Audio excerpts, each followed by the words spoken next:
All right, thank you, Constable Shorty. Thank you. Sheriff Hudson has said that the jail needs more money to solve some of the problems that led to the jailbreak. But the city council has argued that it doesn't know what the sheriff is doing with the money the department has because members can only see high-level reports, they say. They do not have access to view specific expenses, staff salaries, or contract costs. To each of the candidates, will you commit to using the city's BRASS system, the accounting program there, so that the council can see the department's expenses, or provide a line-by-line breakdown of the budget? And if not, why? Beginning with Ms. Woodfork. Absolutely, I would use the BRASS system. It affords you accountability, transparency. You know, you don't only take an oath for the care, custody, and control of the jail when you become the sheriff. You say, hey, I'm going to be a good steward of taxpayer dollars. And how do you do that? You show them exactly how you're spending their money. And the BRASS system is transparent. You can see what vendors, what contractors are being used. What you have to do is register with the city as a vendor or a contractor, and then go through the bidding process. And that is the most transparent thing that you can do, right? You can see exactly who those vendors are, exactly where every dime and dollar is being spent when it comes to contracts with the sheriff's office. And I have no problem using that system. I think it's a very transparent transaction. And if it doesn't work for the sheriff's office, find a system just like it. People need to know in real time how their tax dollars are being spent. Thank you, ma'am. Constable Shorty. I think we can really take a hard look at BRASS and see if it works. But a lot of times we talk about transparency relative to the current sheriff's administration, and I don't think transparency is the issue.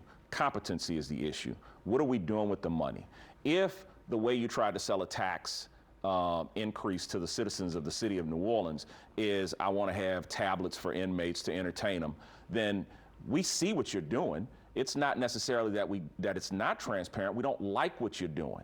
If the issue is, I want to pass a tax to do certain, I think one of the sales pitches was, I want to make the jail suicide proof, and folks are going, well, now you're talking about whether or not you're going to pay deputies more. Well, if you're trying to sell a tax to pay deputies more, sell that tax. We see what's going on. When they had a water problem, the legislative auditor was able to say, you've got money, spend this money. So there's transparency there, there's incompetency there. Thank you. And Sheriff Hudson, I'm going to give you a second just to respond, if you would like to the claim that competency is the issue. Specifically, what are we doing with the money? Competency is the issue about Constable Shorty. Like I said, part-time lawyer. If he had read the consent judgment, and he is a lawyer, he would have seen that in there is an actual court order from the judge that says very clearly the city is responsible for deputy salaries and for pay plan. And the sheriff cannot unilaterally up salaries. It is the law. The competency is not on my part. The incompetency is not on my part, it's on the constable's part.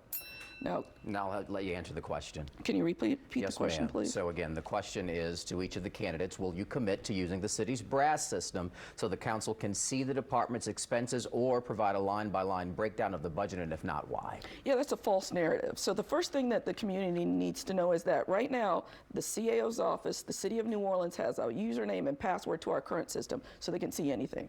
We have to give them information every month about our expenditures.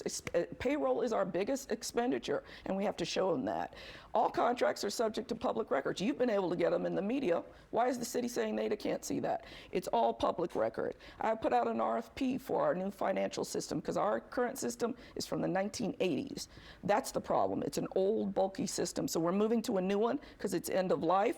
We put out an RFP, and the BRASS folks can bid on it as well. But the problem is they don't meet jail's requirements. We have to also track those in our custody and their accounts. We also have to track their commissary. There's a number of financial issues that have to be taken care of by BRASS, which it doesn't do right now. And I'm going to tell you this, I talked to some members of the community who asked me about it, and I said, go on BRASS and see if you can find out whatever you're looking for. They couldn't do it. Thank you, Sheriff. And before we move on to the next question, do you want to respond? Yes, I do.